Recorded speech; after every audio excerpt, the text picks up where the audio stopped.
Hello दोस्तों, आज मैं अपने चैनल पे सॉलिड स्टार का एपिसोड नंबर 191 एक्सप्लेन करने वाला हूँ।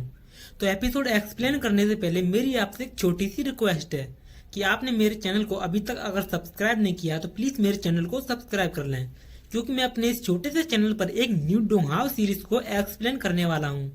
इसीलिए मैं चाहता हूँ कि आप लोग मुझे थोड़ा सपोर्ट करें।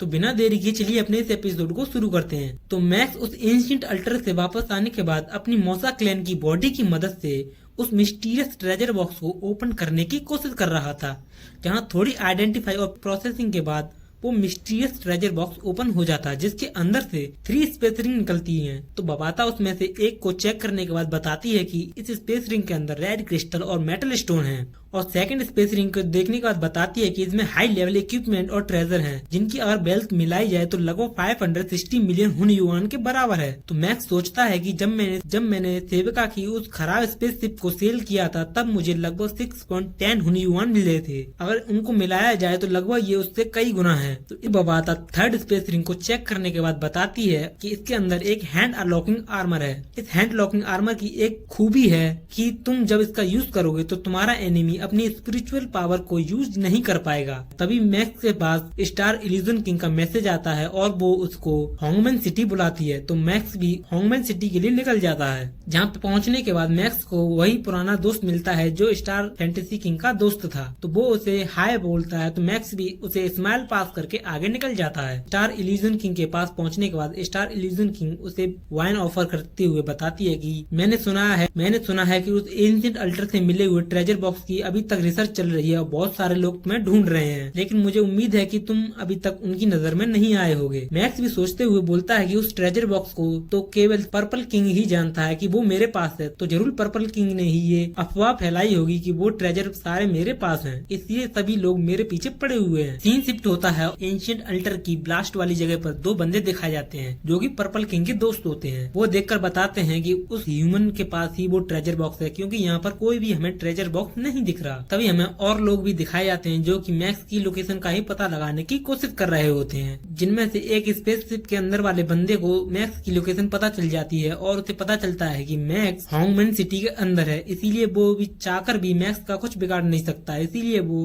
गुस्से में वहाँ से चला जाता है। तभी मैक्स अपने सी कॉन्शियसनेस में वापस आके बबाता से बोलता है कि अब मेरे पीछे बहुत सारे पावरफुल लोग पड़े हैं जो कि वो ट्रेजर मेरे से लेना चाहते हैं, इसीलिए मुझे बहुत जल्दी पावरफुल होना होगा और अपने लिए बहुत सारे पावरफुल ट्रेजर को भी खरीदना होगा। तो बबाता बताती है कि तो तुम कितना खर्चा करने के बारे में सोच रहे हो। तो मैक्स बताता है कि मैं सारा पैसा खर्च करने के बारे में सोच रहा हूँ। तो ये सुन के बबाता भी शॉक हो जाती है और बोलती है तो तुम क्या खरीदने वाले हो। तभी हमें दूसरे सीन में पर्पल किंग दिखाया जाता है जो कि एक गुफा के अंदर बैठ के कल्टीवेशन कर रहा होता है और गुस्से में मैक्स से बोल रहा होता है कि अगली बार जब तुम मेरे को मिलोगे तो मैं पूरी तैयारी के साथ हूँ, तब तुम मेरे से बचकर नहीं निकल सकते। सीन शिफ्ट होता है और हमें मैक्स को दिखाया जाता है जहां उसने अपने लिए ट्रेजर खरीद लिए होते हैं। तो बबाता उनमें से चेक करके बताती है कि तुम्हारे पास अब इतने सारे लार्ज क्वांटिटी में कल्टीवेशन रिसोर्सेज हो गए हैं, जिसकी मदद से तुम गोल्डन हॉर्न बहमूद की बॉडी की स्ट्रेंथ को और ज्यादा बढ़ा सकते हो, जिनमें से कुछ ऐसे वैल्यूएबल ट्रेजर हैं जिनकी प्राइस लगभग 300 मिलियन हुन युआन थी, जो कि एक बॉयलेंट डीमन पॉइजन था,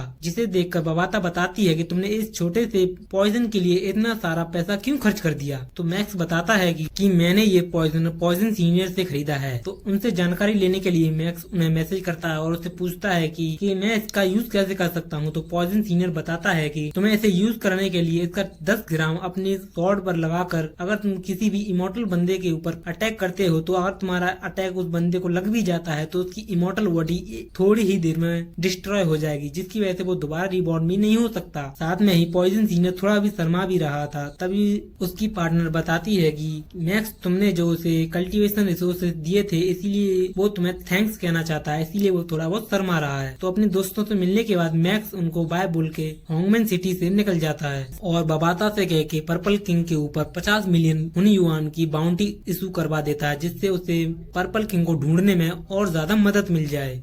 तो पर्पल किंग जानबूझकर एक गुफा के पास जाकर कल्टीवेशन करने लगता है ताकि मैक्स को उसकी लोकेशन मिल जाए। तभी मैक्स स्टार इल्यूजन किंग की टेलीपोर्टेशन की मदद से वहां पर आ जाता है और उसका पता पर्पल किंग को भी लग जाता है। बबाता चेक करने के बाद बताती है कि पर्पल किंग की लोकेशन यहाँ से 3210 किलोमीटर दूर है की लोकेशन मिल रही है और उसने जानबूझकर अपने जीपीएस को भी ऑन रखा है, जिसकी मदद से तुम उसे आसानी से ढूंढ सको। तभी मैक्स बोलता है कि चाहे आज पर्पल किंग कुछ भी करे लेकिन वो मेरे से आज बच नहीं पाएगा। तभी पर्पल किंग सोचता है कि मैक्स ने अभी तक मेरे पे हमला क्यों नहीं किया, कहीं उसे मेरी चाल का पता तो नहीं लग गया। तभी मैक्स एलिना से बोल के अपने इंसेक्ट से पर्पल किंग पे अटैक करवा देता है, जिसका पता पर्पल किंग को भी लग गया था, इसीलिए वो तुरंत उस जगह से हट जाता है और उस हमले को देखने के बाद बताता है कि इतनी हाई अमाउंट में एनर्जी से अगर वो हमला मुझे लग जाता तो एक मेरी बॉडी पूरी तरह से डिस्ट्रॉय हो जाती। तभी पर्पल किंग देखता है कि मैक्स के पास तो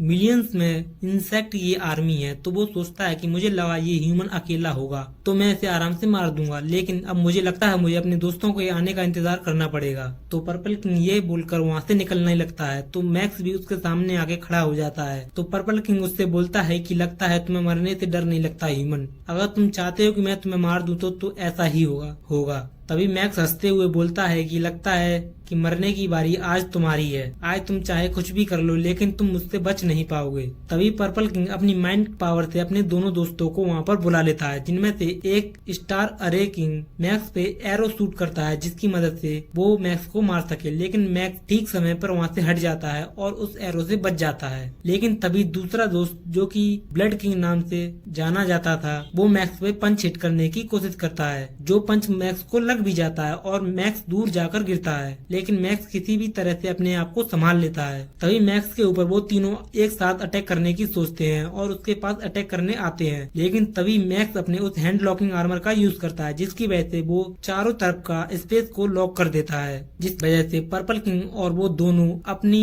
स्पिरिचुअल पावर का यूज नहीं कर पाते। तो उनमें से एक ब्लड किंग बताता है कि तुम तो बोल रहे थे कि ये ह्यूमन बहुत ज्यादा वीक है, लेकिन इसने अपनी पावर से ही पूरा स्पेस को लॉक कर दिया है। तो पर्पल किंग बताता है कि मुझे इस बारे में कुछ नहीं पता, लेकिन थोड़ी देर बाद पर्पल किंग मैक्स के हाथ पर देखकर बताता है कि ये तो उस एंशिएंट एल्टर का एक ट्रेजर है, लगता है इसने वो बॉक्स ओपन कर लिया है। तो ब्लड किंग देखकर बताता है कि अगर इसके पास एक ऐसा आर्टिफैक्ट है तो जरूर उसके पास और सारे ऐसे ही प्रीशियस ट्रेजर होंगे। तभी उनमें से अरे किंग बोलता है कि तुम चाहे आज ह्यूमन कुछ भी कर लो लेकिन मैं आज तुम्हें मार ही दूंगा। वो तीनों मैक्स को मारने के लिए उसकी तरफ बढ़ते हैं। तभी मैक्स 2 फायर क्रिस्टल निकाल कर उनकी तरफ थ्रो कर देता है, जिन्हें देखकर पर्पल किंग शॉक हो जाता है और बोलता है कि जब मैंने उस एंशिएंट अल्टर में एक ही फायर क्रिस्टल को ब्लास्ट किया था तब कैंग जिन जो कि एक किंग लेवल वॉरियर था वो भी उससे बच नहीं पाया था, लेकिन इसने तो 2 फायर क्रिस्टल का यूज किया है, लगता है हमें यहाँ से भागना पड़ेगा। तो वो अपने दोनों दोस्तों को जल्दी से वहाँ से हटने के लिए बोलता है और अब खुद भी वहाँ से भागने की कोशिश करता है,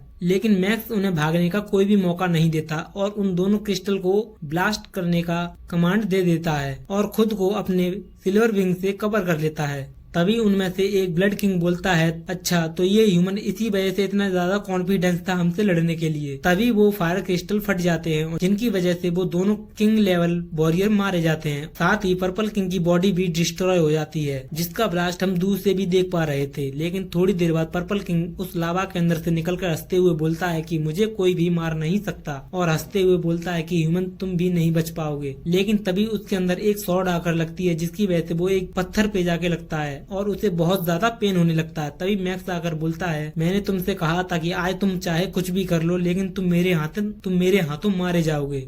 तभी पर्पल किंग की बॉडी डिस्ट्रॉय होने लगती है और वो पूछता है ये सब क्या है। तभी मैक्स बताता है कि ये बॉइलिंग वेनम पॉइजन है जो कि बॉडी पे लगते ही तुरंत तुम्हारे बॉडी को डिस्ट्रॉय करना शुरू कर देता है, जिसकी 10 ग्राम यूज करने से ही प्लेनेट भी तबाह हो सकता है। इतना बोलकर मैक्स अपनी स्वॉर्ड को बाहर निकाल लेता है और पर्पल किंग भी खत्म हो जाता है। उम्मीद है दोस्तों आपको ये मेरी वीडियो पसंद आई होगी। अगर आपको मेरी ये वीडियो पसंद आई है तो प्लीज मेरे चैनल को सब्सक्राइब कर लेना, ताकि अगले पार्ट जब मैं एक्सप्लेन करूँ तो आपको नोटिफिकेशन मिल जाए।